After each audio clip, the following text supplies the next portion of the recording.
This podcast discusses domestic violence, criminal behavior, murder, and adult themes. While not explicit, listener discretion is advised.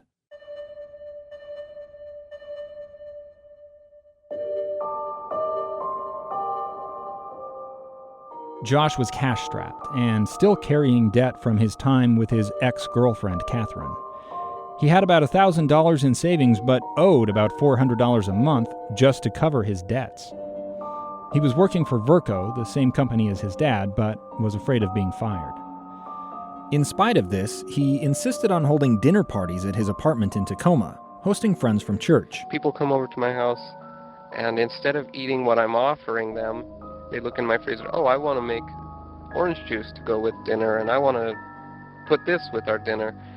Well, eventually, when they start doing that, it gets extremely expensive to have these dinners, and so I felt like that has been a burden that I can't take. That is Josh's actual voice, saved on a handheld audio recorder. Josh decided these dinners were important, in spite of the cost. One in particular changed the course of the rest of his life. That's because a young woman, just weeks past her 19th birthday, attended. Her name was Susan Cox. Josh had just recently met Susan at Institute. That's a religion class for college-age members of the Church of Jesus Christ of Latter-day Saints. He had been competing for her attention with a mutual friend, but was demoralized and intended to give up the chase. When the food was done that night, Josh asked his guests for help doing the dishes. Susan volunteered. She said that doing dishes together with me, at that very moment she decided that she loved me. And for me, doing dishes with her was a turning point for me when I thought, it's not over. They shared their first kiss that night. Susan later wrote, that's when she knew Josh was the one. Josh had hit the jackpot. He had tried and tried and tried for years to get any girl to give him the time of day. Sometimes I feel like I can't reach any girls anywhere, that for some reason or another, they won't give me a chance to even go out with them. Susan was different. She kind of thought Josh was hot. He was smart, too, and had his own place, and even a motorcycle. He was a Latter-day Saint, like she was, and appeared to live the church's standards. I just wanted to remind myself for the future that I feel like I have been incredibly blessed because of my righteousness, because of my willingness to pay my tithing. It also helped that Josh was 5 years older than Susan and more mature than the guys her age, or so she seemed to think. She met Josh while on the rebound from a breakup. The couple marked November 11th, 2000 as the start of their relationship. For their first official date, they went to see the movie The Perfect Storm and then ate sandwiches from Subway. They talked about getting married from that very day. I love this girl, Susan Marie Cox. Every day, I love her more. I become more and more certain that I want to be with her. So I'm slow to warm up. It's taken me a while to realize that I do want to be with her forever.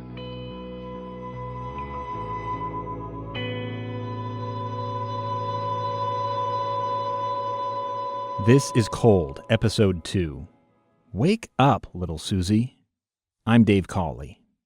Real quick, you're going to hear a lot in this podcast from Josh's sister, Jennifer Graves. She wrote a book about her experiences titled A Light in Dark Places. I mention that because in this episode in particular, you are going to see some of that darkness up close. I'm putting it under a spotlight in order to reveal truth.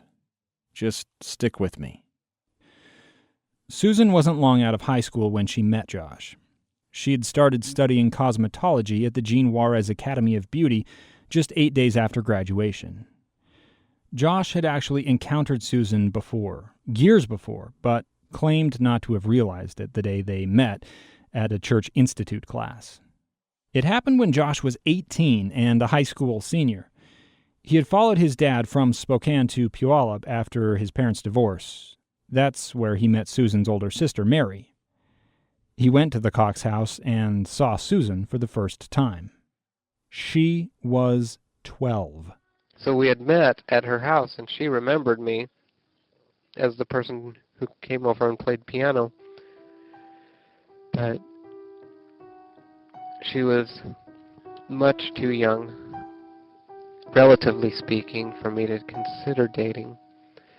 But as I think back, I think that I looked at her and thought, she is really cute. Too bad she is too young. Josh and Susan were not an obvious match when they met again in October of 2000. They had few common interests, aside from each being a member of the Church of Jesus Christ of Latter-day Saints and knowing some American Sign Language. Susan's friends wondered what she saw in Josh. His feelings for her seemed self-centered. I think that she is incredibly beautiful. And a lot of that is because of the way she treats me, the way she takes care of me and my house. She comes in here and she is the one person that I can feel comfortable with in my house. She'll start doing the dishes or dust something just because she is standing there for a minute and she doesn't have anything else to do. And I know that this is a real part of her. And it's important to me to have someone who takes care of me and my stuff and our space together. That was not the only thing Josh liked about Susan. For one, she had clean credit. As I mentioned earlier, Josh had racked up some serious debt in his early 20s. In the past, it seems like I've had the goal of have more now, have a computer now, have a TV and VCR and all these things now, and forget about the future. Don't worry about saving money. It's okay to go into debt. I went into debt pretty heavily. Josh had recently enrolled at the University of Washington Tacoma Business School and needed to find about $1,500 to cover tuition. He failed to qualify for any kind of scholarship or financial aid, so he took out a student loan. Susan worked hard. She started her days at 7:30 a.m. at the cosmetology school, cutting and coloring hair. Then she headed to her second job at the JCPenney jewelry counter. She worked there until late in the evening. I want her to make every bit as much money as she possibly can and receive every compliment and tip for her hair cutting and the procedures she does. I want my sweet Susan to feel good about herself because she deserves to. She has a right to because she is good. Shortly after Christmas, Josh went to visit Susan at her work. He told her he wanted to buy a gift for his mom. Susan showed him a number of rings. He found one he liked and asked her to buy it for him using her employee discount. The ring wasn't for Josh's mom. It was Susan's engagement ring. I don't want her to have the most expensive looking ring in the world.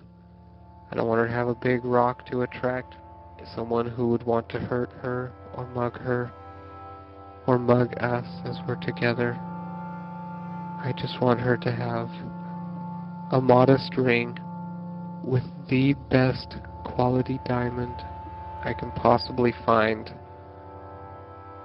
Something that will tell her that I love her without necessarily acting like a magnet for the attention of the world, the wrong attention from the world. They'd been dating less than 2 months. On the evening of January 5th, 2001, Susan went to Josh's apartment after work, as she always did. He met her outside and covered her eyes by wrapping a t-shirt around her head. Then he led her into the apartment. Once inside, Josh took off the blindfold. Susan saw a dozen white roses in a crystal vase. A large drawing of the Church of Jesus Christ of Latter-day Saints Portland Temple leaned against Josh's futon, the one he'd bought while living with his ex-girlfriend, Catherine. The church's hymn, Families Can Be Together Forever, played softly on the stereo. Josh sat Susan down on the futon, next to the picture, being careful to keep everything framed perfectly for the camcorder that was whirring quietly in the corner. He'd borrowed that from his dad. He asked Susan to read one of the church's scriptures, Doctrine and Covenants, chapter 132, verse 19. And again, verily, I say unto you, if a man marry a wife by my word, which is my law, and by the new and everlasting covenant. It was a production for the camera, and it wasn't done. Next, Josh read Susan a poem he had written in 1994 when he was 18. Marriage is for the most in love. For two so deeply in love, they become the love they sow within each other. Marriage can only suffice me when always true love waxes, when her greatest love, and so she is solely for me, and me solely for her. Okay. It wasn't Shakespeare. In fact, it was barely poetry, but Josh was working up to something. He kneeled and presented Susan with the ring that she had bought using her discounted work. He had paid her back, by the way. I leaned into her and said her name and asked her, "Will you marry me?" And she whispered yes. And then we kissed, and then we hugged. Josh and Susan were engaged. Their friends were concerned. So were Susan's parents. When they were going to get married in the temple, I called the bishop, and I said, I'm also in the bishopric here, and, I don't think they understand what it means to be married for time and all eternity and what the vows are going to take. I don't think they understand it. He said, well, it's important that I feel it's... I said, okay, well, you're the bishop, but still, I just want to let you know, I don't think this is right. Something's not quite right here. Susan spent every waking moment either at work or with Josh. She'd head to his apartment at the end of her shift and then often fall asleep there. Her parents didn't realize what was happening at first because Susan was living with her sister Mary at the time. Chuck Cox finally figured it out. Message from an outside caller. 20 seconds. Hello, Josh. This is Chuck. Susan said she was at this phone number. Did you have her, maybe, if she can, call back or come over so she can talk to her mom? Her mom wants to talk to her by herself for a few minutes anyway. Talk to you later. Thanks. Bye-bye. Susan confessed she had all but moved in with the boyfriend she had only known for weeks. Hi, honey. I love you. I'm at my parents' house right now. I told my dad that I've been basically living with you. He asked, sleeping there, and I said, yeah, and he asked where, and I said, he said on the couch, and I was like, yeah.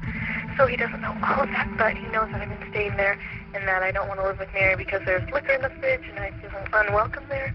This caused Susan's parents a lot of heartburn. But she would then get home at 12:30 or 1 o'clock, but she'd drive home alone. I mean, it wasn't that he was going to watch her. She would just leave later and finally get home. I said, well, that's not a good thing to do. Let your fiancé be traveling home late at night and unescorted and all that kind of stuff. He didn't care. Josh didn't see a problem with it. And the concept of curfew is not familiar to me because I normally don't have a curfew. I've never really had a curfew in my life.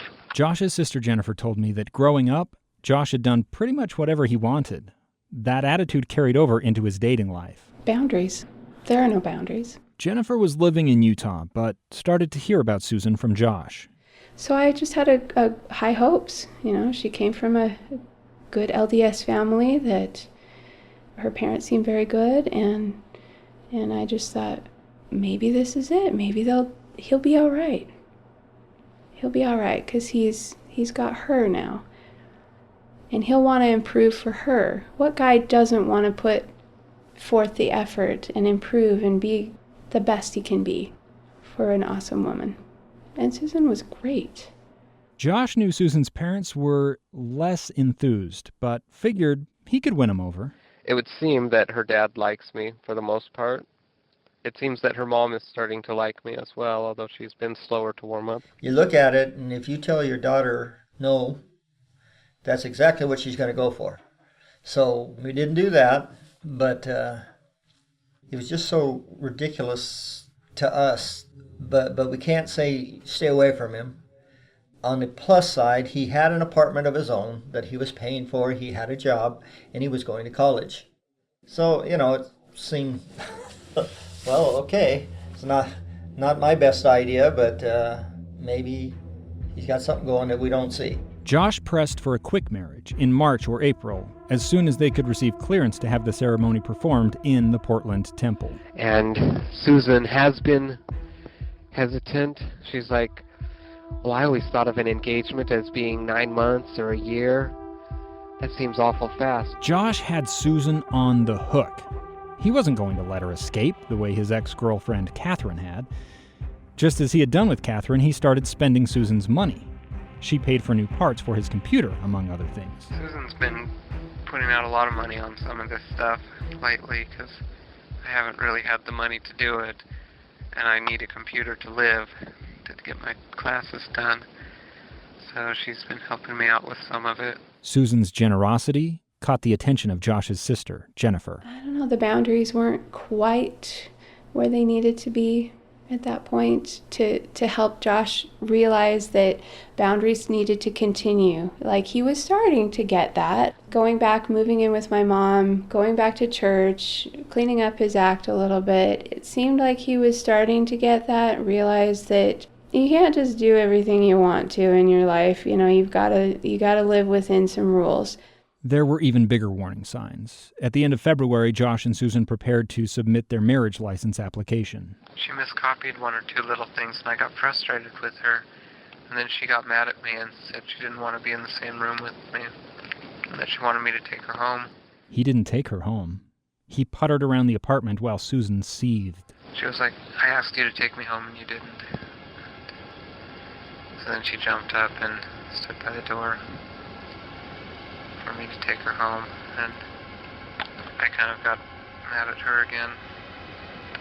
I threw the marriage license across the room. He at last conceded and started to drive her home, but not before making a stop. Josh drove Susan to a copy shop.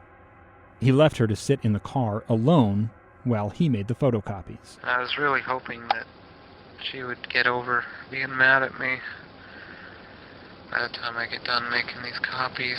Oh no, she was not. Josh next drove to the post office where he mailed in their marriage paperwork. In his journal, he attributed Susan's anger and his manipulative behavior to a, quote, dark influence. I feel a real disturbance within myself. I just can't find peace. I'm afraid of something. I think Susan and I need blessings. We turned in our marriage license application. We mailed it tonight. I think we've angered Satan pretty deeply. Thankfully, not every argument they had was quite so serious. We argued about whether or not we should put the cake on each other's face at the wedding, and of course we resolved that one by realizing that of course we're going to put the cake on each other's face. Okay, Susan doesn't seem to agree with that one, but she will. They married the afternoon of April 6th, 2001, in the Portland Temple. It was the same place Josh's sister Jennifer had married her husband, Kirk. The similarity was not lost on Jennifer. That it's kind of interesting because I think there was some piece of Josh that really wanted what I had. He could see that I was in a better position and that I had extracted myself from the family situation and found happiness and had moved on from the crap that we'd gone through. Josh's own audio journals bear that out. He envied Jennifer's stability and independence. And I really want to emulate my sister's marriage. She has a wonderful situation with her husband. But the emulation started off pretty poorly. Josh was always running late, and that was a constant irritation to pretty much everyone around him. Trying to get him to move and follow through with stuff in a timely manner. It was just a constant battle, and so he was late to his own wedding. Jennifer hadn't invited her dad, Steve, to her wedding.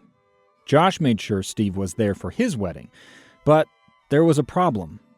The Church of Jesus Christ of Latter-day Saints only allows members who are in good standing to enter its temples. That's true even for guests at temple weddings. Now, Steve Powell had long since given up on trying to live the religion's rules. He tried to walk into the temple, but was turned away. In fact, none of Josh's siblings, aside from Jennifer, were able to witness the ceremony. They waited outside. So did Jennifer's 3 young kids. They were too young to enter the temple.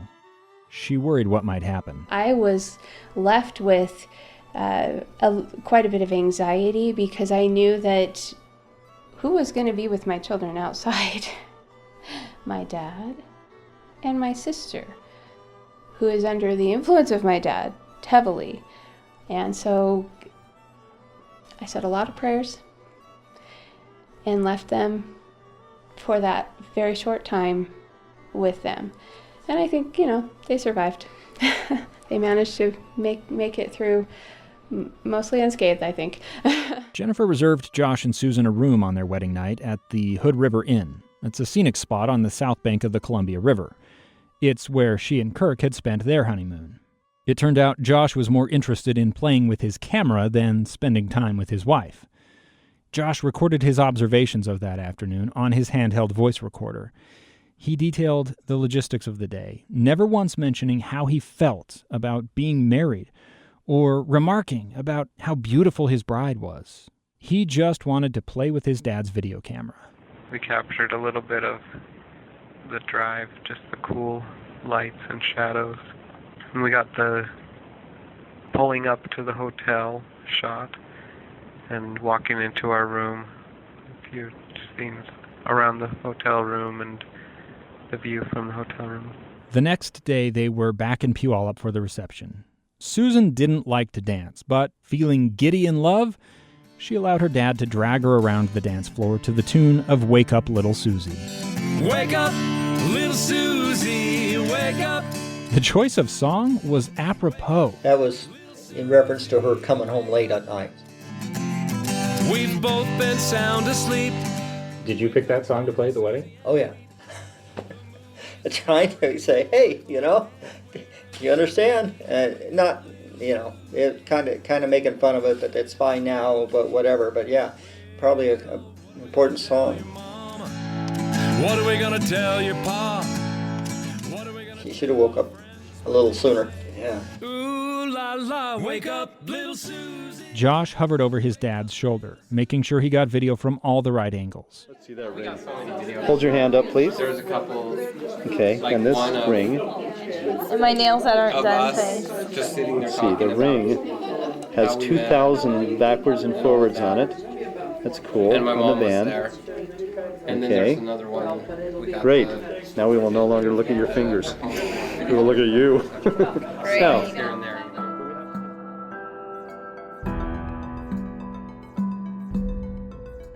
So Josh and Susan entered their period of newlywed bliss. Josh believed it would last forever. Because most people don't have our friendship. We talk like most people don't talk in their marriage. Even some people with incredible, awesome marriages, they don't talk like we talk. We talk about everything. Josh's sister Jennifer saw it differently. She noticed Susan tolerating her new husband's idiosyncrasies. I think there's a little bit of a, there's that honeymoon phase where you're willing to put up with a little bit more because you think, well, it'll go away, right? It'll go away, hopefully. But it doesn't. Susan had all but moved into Josh's apartment before the wedding, but made the move official after they were wed. They were evicted 8 months later after getting into a dispute with the landlord. Susan wrote about it in her journal. We do not trust renting and are paying off Josh's debts while he waits to take his last quarter in school for his bachelor's in business management and get a job, and for his credit to clean up so we can get a loan for a house. I want a house to call mine and come home to so I can prepare meals for Josh and clean and decorate. They were in no financial position to buy a house, so Josh did what he often did when his life went wrong. He turned to his dad for help. Josh and Susan moved in with Steve Powell at the start of 2002. The Powell family home didn't have enough bedrooms for Steve, the other Powell boys, John and Michael, as well as Josh and Susan. They all coped as best they could, sectioning off a piece of the living room by hanging sheets as dividers. Life there was not comfortable. Josh and Susan had very little privacy. Steve, John, and Michael came and went at all hours, making it difficult to get any sleep. Steve was ever present with his video camera. Susan was his favorite subject. We just don't get too many any women around here, so you're it. So you get the full treatment. Head to toe? Mm-hmm. Susan tolerated Steve's filming. She was usually friendly about it, even if a little annoyed, but watching those videos now, she comes across as terribly naive. As a cosmetologist, she was pretty proud about how well she could wax. One time she showed Steve how smooth her legs were after waxing. Not understanding, he perceived this as a tease. This is a week after waxing. No hair.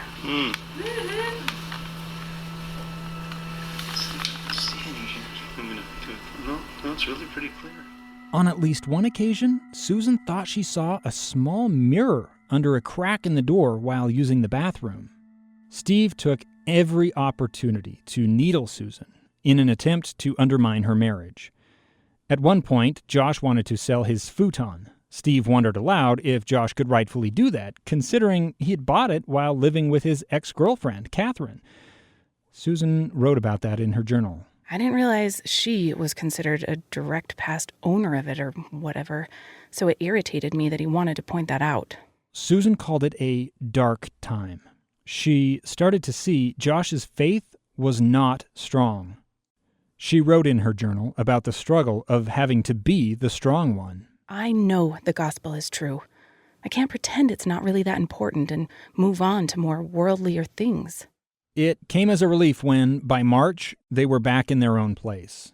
Josh got a job at Home Depot. Susan bought her first car. She got a raise at her job while Josh was fired from his. They argued often. We drove to our storage unit. I didn't want to waste a beautiful sunny day digging around there, but Josh did. One thing led to another, and I walked off 2 miles down the road before Josh caught up. After an hour or so of discussion, Josh got his way. Josh finished his courses that June. His dad attended the graduation ceremony, but spent more time videotaping Susan than he did his own son. Turn around this way, okay? Just turn around to the... There we go. Well, now turn back this way. You lost okay. your chance. Okay. Chuck and Judy Cox gave Josh cash and some camping supplies as a graduation gift. Josh bragged to his dad about it. They did give you money? Yeah, I don't know how much. They gave you money and the presents? Yeah, isn't that nice of them? Wow. His parents are really into giving presents. Huh. All right. See, I married good, huh? Yeah, no kidding. Wow. Finally free from school, Josh and Susan looked forward to paying off their debts and finding permanent work. Easier said than done. Josh couldn't seem to keep a job. He always knew better than his bosses and coworkers and didn't hesitate to tell them so. His dream was to become a self-made millionaire. I was looking for other jobs. I looked into real estate. I went to a couple offices, checked out what it would take to get a license and start selling real estate. I think that would be a reasonable option. I think a reasonable thing to fall back on. Josh's youngest brother, Michael, enlisted in the Army midway through 2002. Josh very briefly considered joining the military as well. In her journal, Susan listed some pros and cons. The pros: cheap living, free education, and Josh being more healthy. The cons involved her husband going to war and possibly dying, leaving her a young widow stranded on some army base somewhere, far away from friends and family. Instead, in early 2003, they took a job together managing a senior living center called Orchard Park in Yakima. At first, it seemed like a great fit. They put distance between themselves and Josh's dad. They had a free place to live, in an apartment on site. They hoped to stay there a couple of years, paying down their debt, building up experience, and moving up the management ladder. Steve Powell watched his son and daughter-in-law from a distance. He had become deeply infatuated with Susan while she was living under his roof. He visited their Yakima apartment one night and offered to give Susan a massage. She allowed him to rub her feet and shoulders. He took full advantage. Later that night, he put his camcorder on a tripod and filmed himself undressing while describing what he had done. I just had what was probably the most erotic experience I've had in my entire life. Most of this video is too explicit to share. Steve was convinced, though, Susan had consented in silence to what could very well be considered a sexual assault. I went back to her shoulder blades and I went up her sleeve. She didn't even mind. She seemed to enjoy it. I mean, I slipped my hand up inside of her sleeve and I had it over here and I was massaging her shoulder blade and I was right here, just above her breast. Steve wanted Susan for himself, and he wanted Josh, his son, out of the picture. Here's what Steve wrote in one journal entry. I have long known that they had a very unstable relationship and that Josh was only using her as a means to a financial end. There's never any money for her to do nice things for herself because all their money goes to pay off debts Josh accumulated while he was single and living with Catherine. The senior living center job went sideways soon after. Josh wrote in his journal that their managers were asking them to break policies and laws. He escalated it to regional management and human resources, but got nowhere. They thought about transferring to another center, possibly in Colorado. That was complicated, though, because Josh had developed a bad reputation. On the other hand, they had made progress paying down his debts and started to discuss beginning a family. They were not ready for kids, so they bought a little green parakeet. Steve brought his camcorder to their apartment to meet Verde. This is... What are you doing? Verde, the newest member Verde. Verde, I'm sorry. No, we're not idiots. We don't butcher the Spanish language. You don't. This is the newest member of Susan and Josh's family. This is our baby. This is your baby. We'll do the cute little things, kiss him, give him your... A little while later, they bought a mini macaw parrot, which they named Triley. Susan's unease around her father-in-law continued to grow. He seemed to visit a lot, even after they'd moved to Yakima. Steve dumped thousands of dollars into a home recording studio, convinced his music would help woo Susan. Susan's picture was the desktop background on his computer. Steve was a pressure cooker. His obsession for Susan continued to build. A close friend told him to leave it alone because pursuing a relationship with his daughter-in-law would tear his family apart. But he could not contain himself. On July 13th, 2003, Steve drove out to meet Josh and Susan at a commercial trucking business in Kent. Josh was considering yet another career change. He wanted to drive a big rig. See you later. Okay, bye.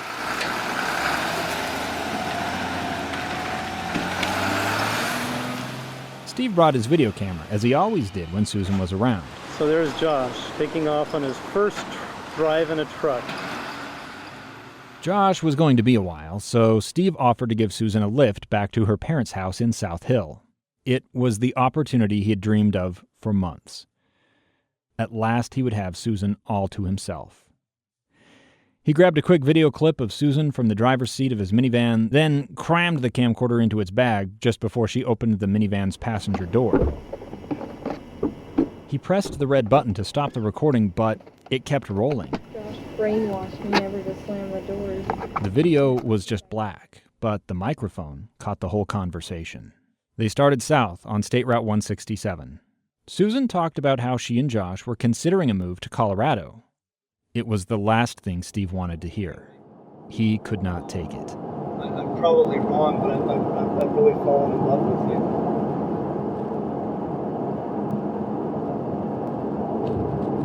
And, I don't know. I mean, for the last year and a half, you're about the only thing we can think about.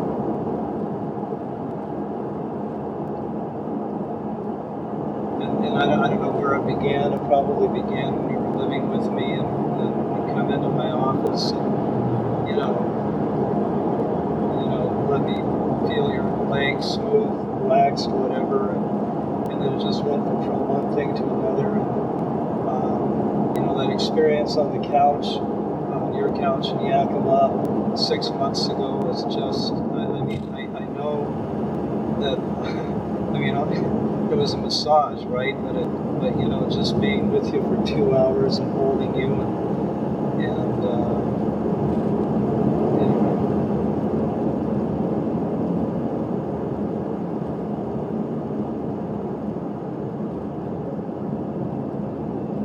That long silence spoke volumes. Consider the situation here as well. There was a real power disparity between the two of them. Steve was in control, at the wheel. Susan was trapped in the car with him.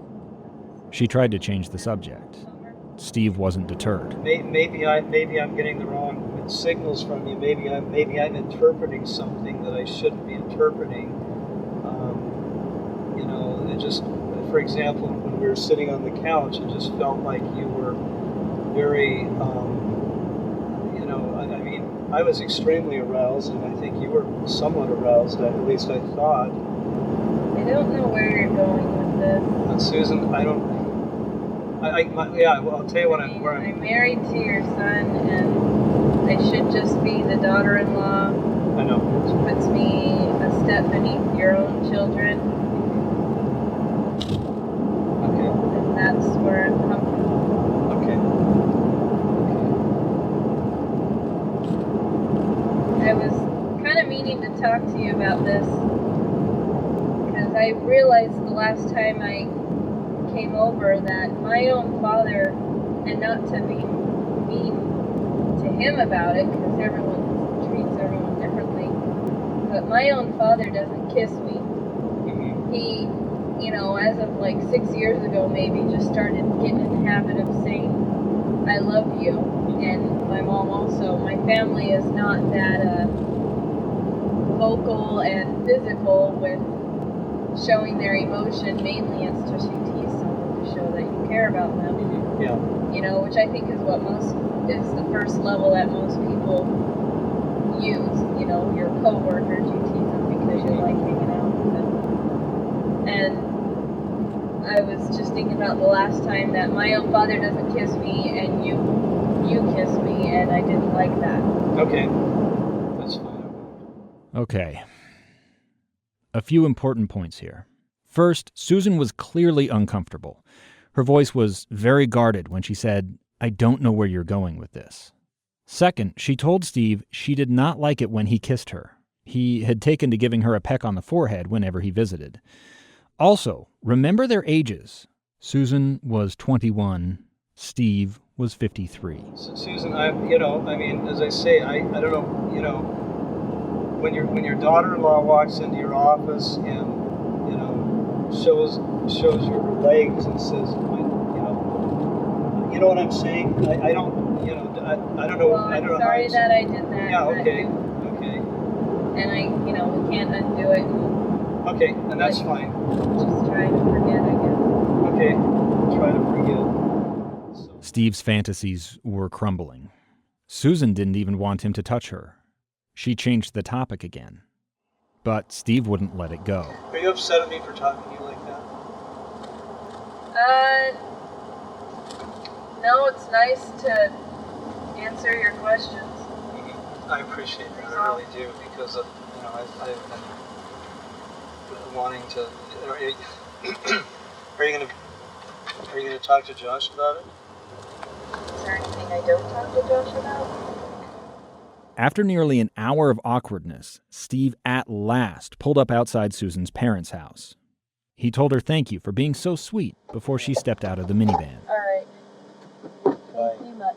You're welcome. That night, Steve wrote about the conversation in his journal. I am in so much pain right now, I don't know where to turn with it. I spoke to Alina, who's been very supportive of my infatuation or obsession. Her advice was to accept that Susan is a player, and that is what players do. They lead guys on. This will probably be one of the last entries about Susan, my desire and my love for her. It was not the last, not by a long shot. Steve went back to look at his video to see if he'd captured any good shots of Susan. That's when he discovered the recording of their conversation. He went through it again, analyzing every word.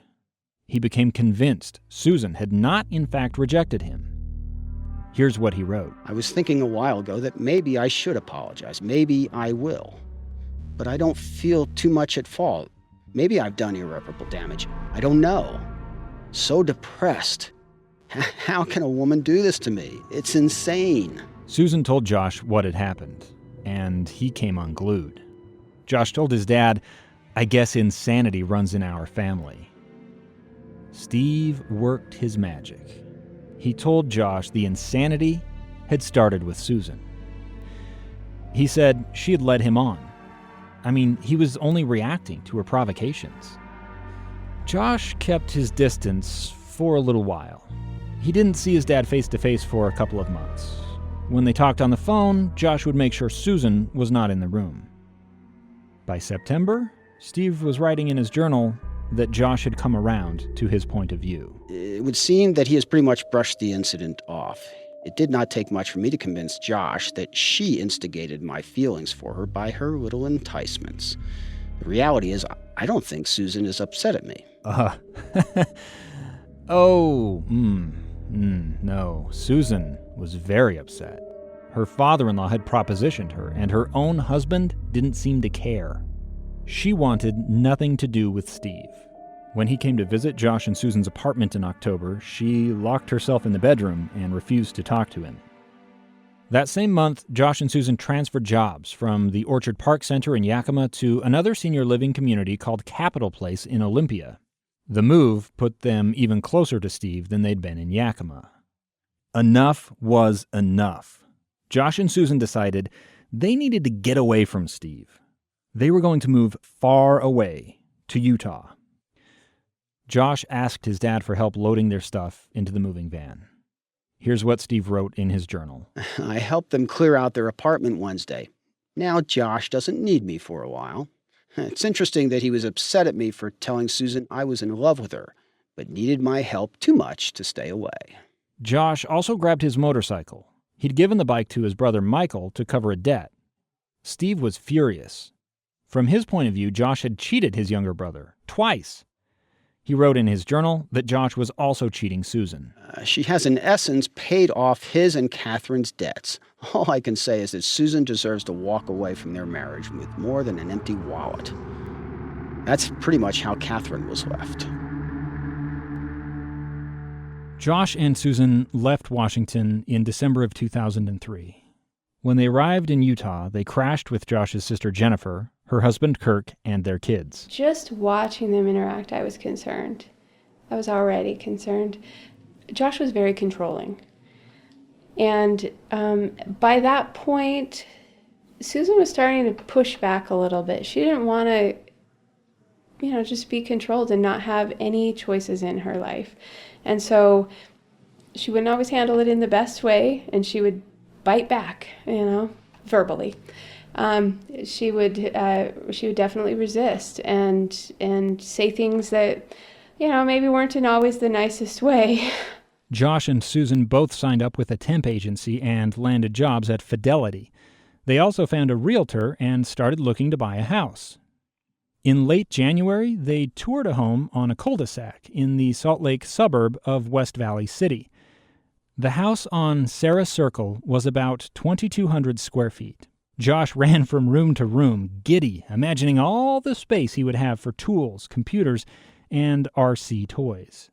They submitted a bid at what Josh called, quote, the Lord's appointed price, about $500 above list, and prayed for a miracle. Their prayers were answered. Josh wrote about the experience, oddly referring to himself in the third person. He had several misty-eyed moments as he contemplated the workings of the Spirit. Also the greatness this house could bring to Josh and Susan. No longer would they be transient and subject to whatever unsuitable shelter came available.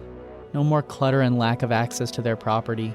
No more getting angry every day because of these factors. Yet Josh's other writings reveal that by that point, he had already abandoned his faith. I found a single text file among the thousands of documents police recovered from Josh's computer much later. It was dated January 15, 2004. In it, he wrote, "Where is the spirit gone today? He'll never leave my side, they say, but now I need him so, and I don't know where to go. I am afraid but full of pride. I can't believe. I know too much. My mind has overdriven my heart. I have been taught the untruth of my God." Buying the Sarah Circle house put Josh and Susan in a precarious position. The financing only worked because nothing on their pay stubs revealed they were working on a temporary basis. Had the lender known, they probably would not have qualified for a mortgage. It did not take long for Susan to make friends at work. She landed in the Fidelity call center, a natural fit for her outgoing personality. Josh, on the other hand, struggled. He was stuck doing data entry. Josh felt the job was beneath him. Not long after getting the home loan, Fidelity let him go. Susan's dad, Chuck Cox, couldn't understand why they still moved forward with buying the house. So if it took 2 incomes to qualify for the house, and now they know they don't have 1 income, what's your plan here? Why are you doing this? Josh had bigger ambitions, to make $1 million working as a realtor. That meant Susan had to support him, as she revealed in her journal. Maybe Josh will get a client so he can start making an income, or we'll get pregnant. Either would be great.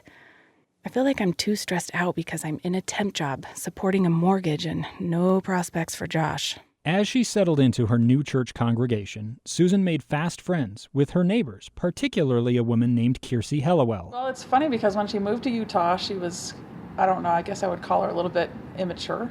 When she became friends with my husband and I, and we had 3 little kids, she said, "I don't know if this is going to work out because I've never been friends with anybody with kids before, but we'll give it a try and see if we can hit it off." She also received a calling in her new church ward or congregation, working with young women. In the Church of Jesus Christ of Latter-day Saints, callings are volunteer positions held by members. Susan did her best to juggle work, home, and church life. Even though she had been raised in the LDS church, she was very much in the newlywed kind of teenage girl sort of still mentality. Kind of had to grow up really fast with Josh as a husband. Though they had moved away, Steve Powell continued to loom over Josh and Susan's marriage. He spent hours talking to Josh on the phone. Susan documented frustration over that in her journal. I am trying to deal with forgiving my father-in-law of what he's said and done. As I try, he continued to reoffend, which makes it even more difficult. I am to the point where if I had fur, it would bristle whenever I know Josh is talking to his dad. In June, Susan applied for and received a permanent, full-time position with Fidelity. Her pay worked out to about $33,000 per year. The job came with benefits that would cover medical care for her baby. Yeah, that's right. Susan was pregnant. While pregnant, Susan studied for, took, and passed the tests necessary to obtain her stockbroker licenses. She became breadwinner for her growing family. Susan confided in her friend Kiersey, saying she'd had misgivings about how Josh would fare as a father. And it was funny because when she was first pregnant with Charlie, she kept saying, "I just can't picture Josh as a dad. He's just, I just don't see how this is going to work." But then I look at how he acts with our pet bird, and he's really loving with the bird, so maybe it will work out for him to be a dad. Susan went into labor on January 19th of 2005. Chuck and Judy Cox had traveled to Utah for the delivery. They drove Susan to the hospital because Josh was too busy tinkering with his computer. When he finally arrived, an hour late, he sat on the windowsill with his laptop. So we were right in that little frantic phase where she's in great pain and all that, and the baby's just about to be born and everything. And I said, Josh, come over here, and he's still nothing. And so I went over and I took the laptop and I just closed the lid on it. And I said, "It's time. You need to be with her." And I set it down beside and I kind of helped him up. And he went over and took her hand. And then she, shortly thereafter, she looks up and says, "See, Dad, he's there for me." "Yeah, he's Dad." And "Okay, dear. Yes, dear. Of course it is." Chuck told me Josh's behavior changed once he held his son Charlie for the first time. He had fear in his eyes. And a sense of this, oh my gosh, what's going on, as she's squeezing his hand. And as soon as the baby's born. And then he was, oh man, look what I got. He says, this is a super thing. This is the best child in the world. And all. And then he's a big proud daddy. And I'm going, well, good. Well, maybe there's hope here. If it took that to wake him up, maybe he's woke up. I don't know. Susan took about 5 weeks of maternity leave before returning to work. She wrote in her journal that when she went back, being apart from Charlie tore at her. Bawled my eyes out while he ate and I rocked him. Can't imagine giving up a son. It was hard enough to leave him for 12 hours. Did a lot of tearful praying as I cried. Somehow made it through the day, but felt on the verge of tears all day long. She considered quitting her job and working as Josh's assistant in his real estate business. He continued to spend money they didn't have, a habit he had justified from the beginning of their relationship. Susan poured out her frustrations in an April 7th, 2005 journal entry. Josh had failed to take any notice of their 4th wedding anniversary a day earlier. I am depressed and stressed because Josh wants me to possibly go back to work again and doesn't seem to want to focus on real estate. And the church is covering our utilities and our groceries, and I feel like a mooch. And like Josh just wants to take the easy way out and never get around to supporting his family. She brought her frustrations to her bishop, the lay leader of their church congregation. She told him about her father-in-law, how Steve had propositioned her 2 years earlier. The bishop suggested Josh and Susan go to marriage counseling. The bishop also talked to Josh, telling him to show his wife more affection. Josh dismissed him, saying they couldn't afford another baby. Josh resented the time Susan spent on church obligations, feeling she was neglecting him. He quit going to church himself. An awareness grew in Susan that something was fundamentally wrong with their marriage. She sometimes considered running away, back to her parents in Washington, but never did. So it's just more of me changing me to hope it helps Josh. I love him and Charlie, and no longer feel the need to hop on a bus to Puyallup like I did earlier, when Josh was being so negative. It was during this time she wrote in her journal about a dream in which her teenage ex-boyfriend saved her from a bomb. Susan didn't want to get back with him, but realized something important was missing from her marriage. It's been almost a year since Josh and I have been physically close, as in sex. Josh always seems to be stressed out or busy on the computer or too tired by the time he gets to bed, or he's worried that he'll get sick by kissing me or that we'll get pregnant again, despite the fact that you can't get pregnant just by kissing. In fact, this side of Josh went way back into his past. He had expressed desire for Susan in his audio journals when they dated. I love resting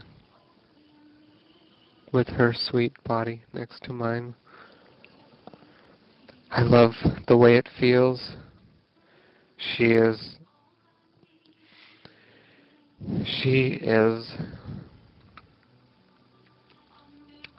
soft,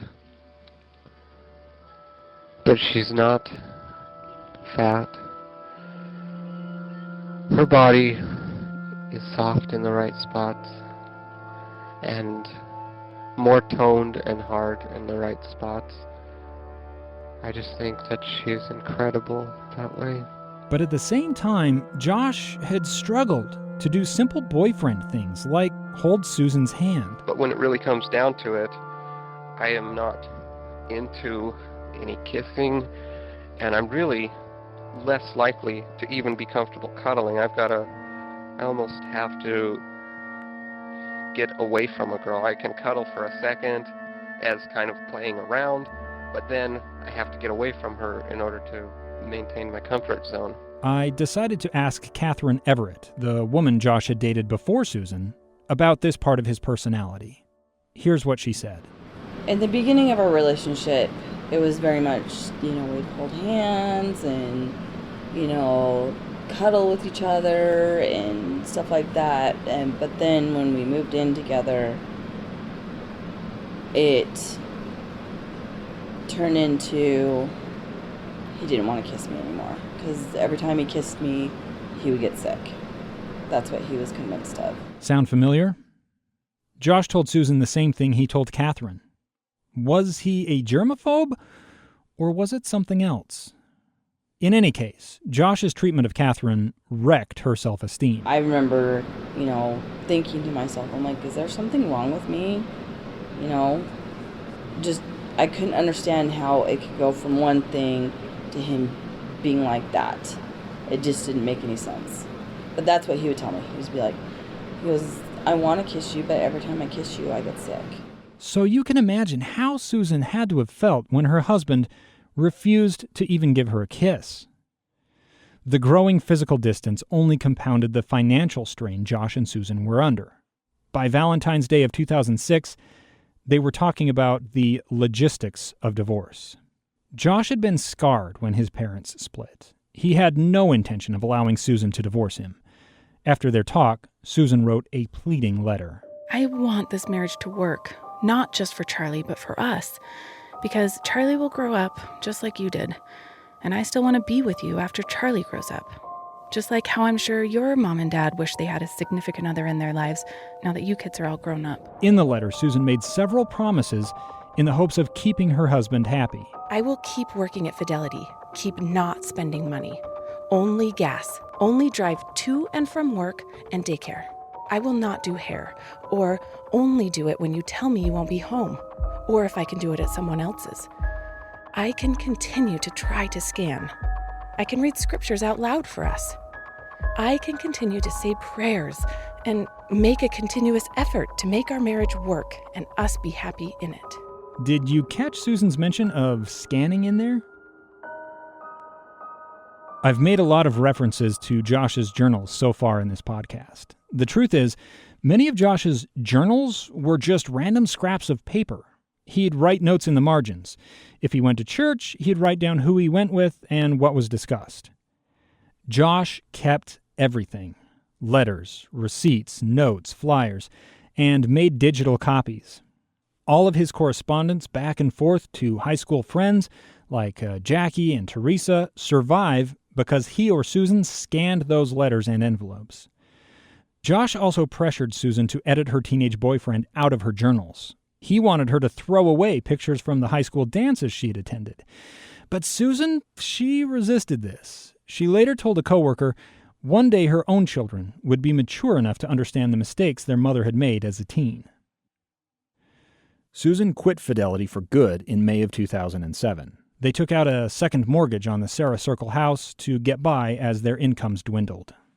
Josh's at-home realtor business, which had never really made it off the ground, started to collapse. Hoping to prop it up, he bought a full-page ad in the local phone directory. The directory publisher, Dex Media, did its part, but Josh was not happy with the outcome.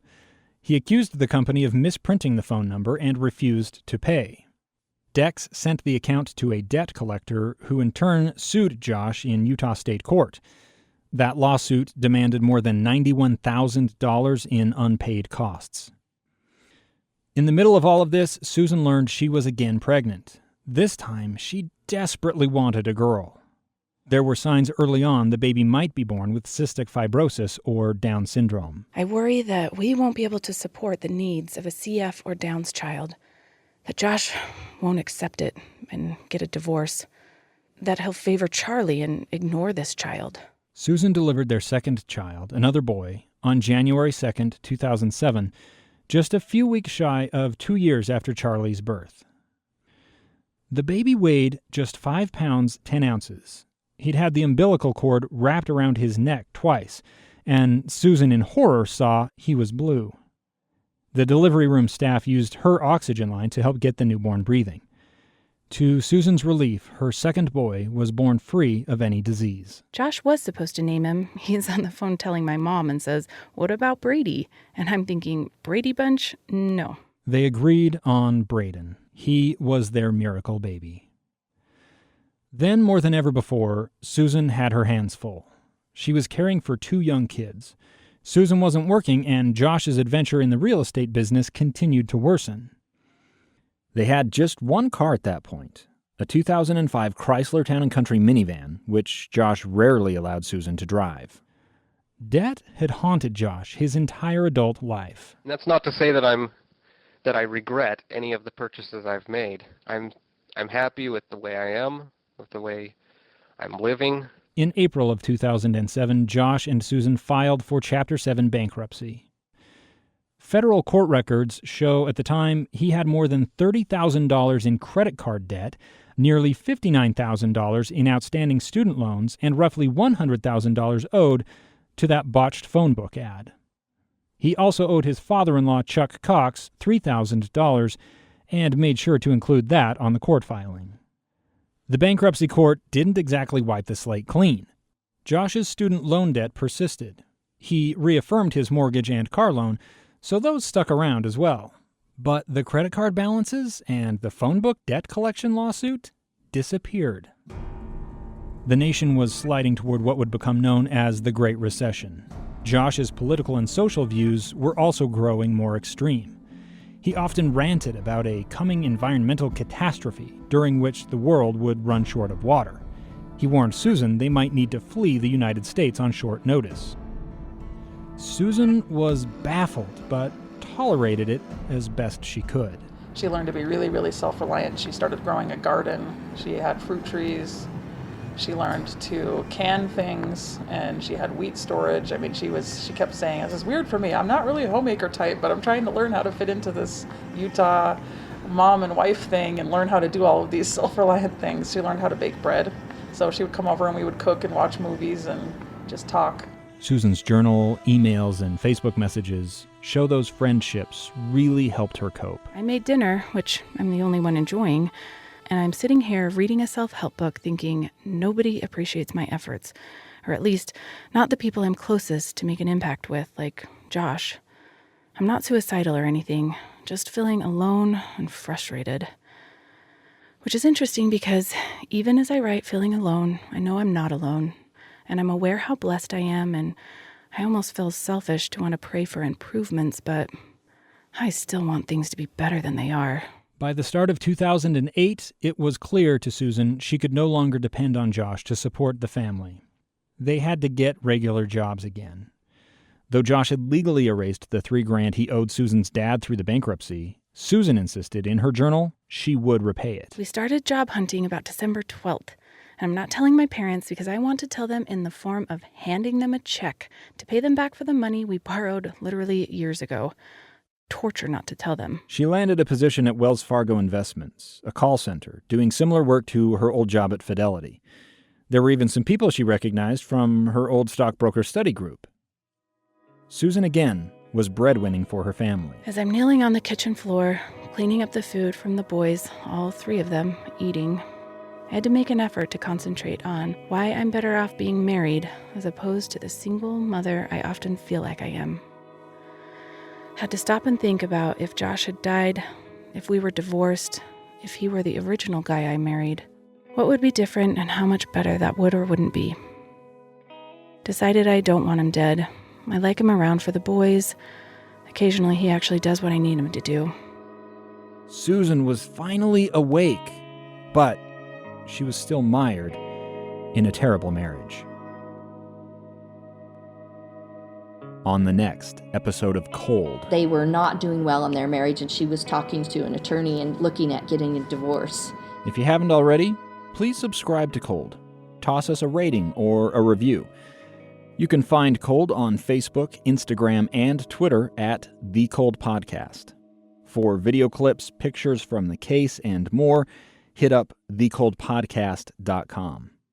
Also, if Susan's story sounds familiar in your own life, in other words, if you or someone you know is experiencing domestic abuse in any form, please get immediate help. In the U.S., support is a phone call away at the National Domestic Violence Hotline at 1-800-799-7233 or online at www.thehotline.org. A quick thank you to my team.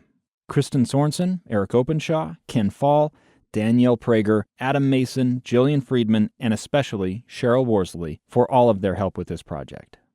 Music for Cold composed by Michael Bonmiller. Canon in D performed by Becky Bruce. Wake Up, Little Susie, performed by John Carter and Blair Carter. Cold is a KSL podcast. Thank you for listening.